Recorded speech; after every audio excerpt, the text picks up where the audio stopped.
Hello friends, this is Mrs. Cassidy, and today I'm going to read the book, The Tale of Peter Rabbit by Beatrix Potter.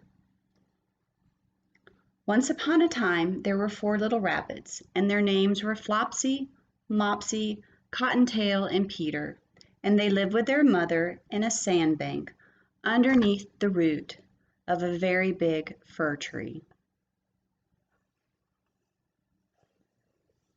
"Now, my dears," said old Mrs. Rabbit one morning, "you may go into the fields or down the lane, but don't go into Mr. McGregor's garden. Your father had an accident there, and he was put into a pie by Mrs. McGregor. Now run along and don't get into mischief. I am going out." Then old Mrs. Rabbit took a basket and her umbrella and went through the woods to the baker's. She bought a loaf of bread and 5 currant buns. Flopsy, Mopsy, and Cottontail, who were good little bunnies, went down the lane to gather blackberries.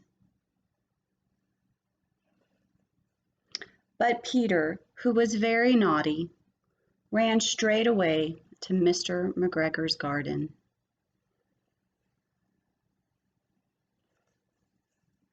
And squeezed under the gate. First he ate some lettuce and some French beans, and then he ate some radishes.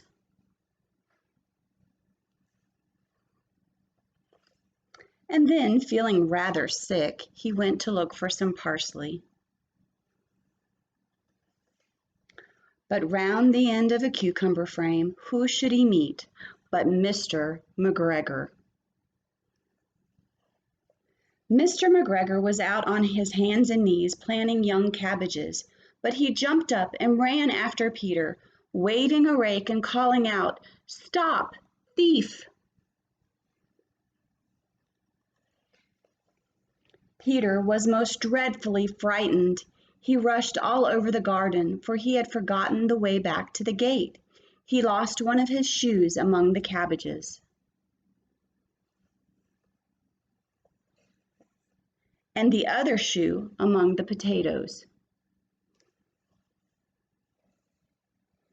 After losing them, he ran on 4 legs and went faster, so that I think he might have got away altogether if he had not unfortunately run into a gooseberry net and got caught by the large buttons on his jacket.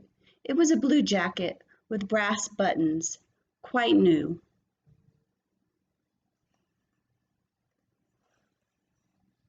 Peter gave himself up for lost and shed big tears, but his sobs were overheard by some friendly sparrows, who flew to him in great excitement and implored him to exert himself.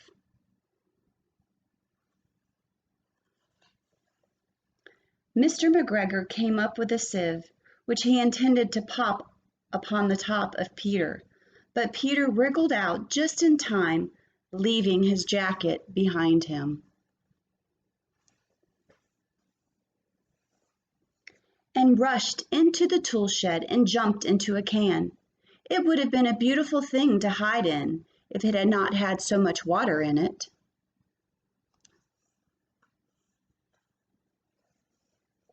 Mr. McGregor was quite sure that Peter was somewhere in the tool shed, perhaps hidden underneath a flower pot.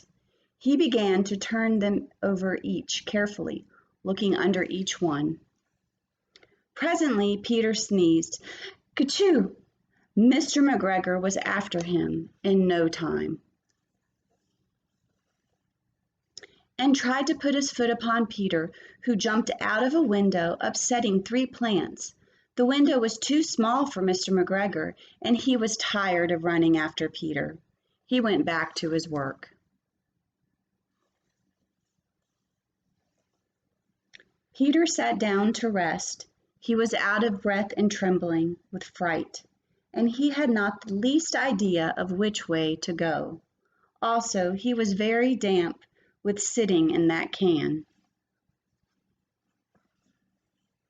After a time he began to wander about, going lippity-lippity, not very fast, and looking all around. He found a door in a wall, but it was locked, and there was no room for a fat little rabbit to squeeze underneath.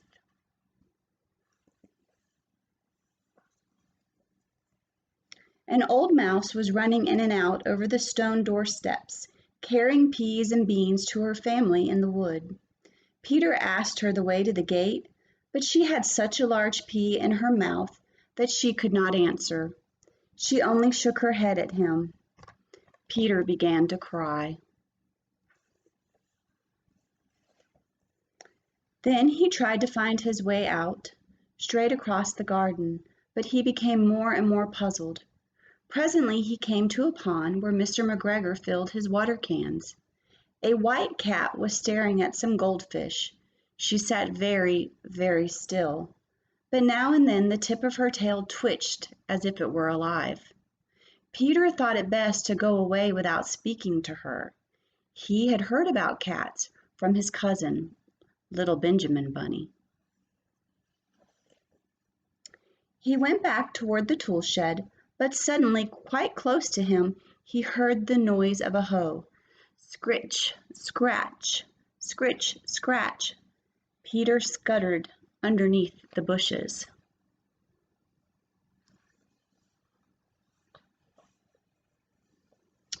But presently, as nothing happened, he came out and climbed upon a wheelbarrow and peeped over. The first thing he saw was Mr. McGregor hoeing onions. His back was turned toward Peter, and beyond him was the gate.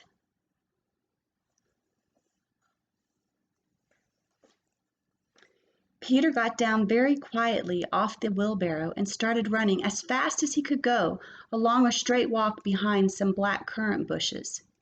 Mr. McGregor caught sight of him at the corner, but Peter did not care.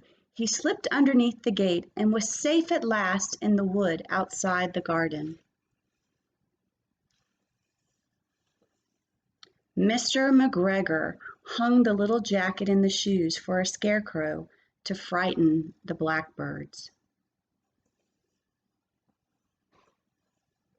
Peter never stopped running or looked behind him till he got home to the big fir tree.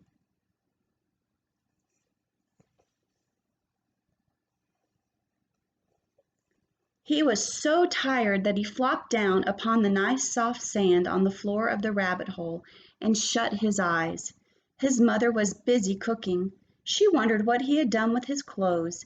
It was the second little jacket and pair of shoes that Peter had lost in a fortnight.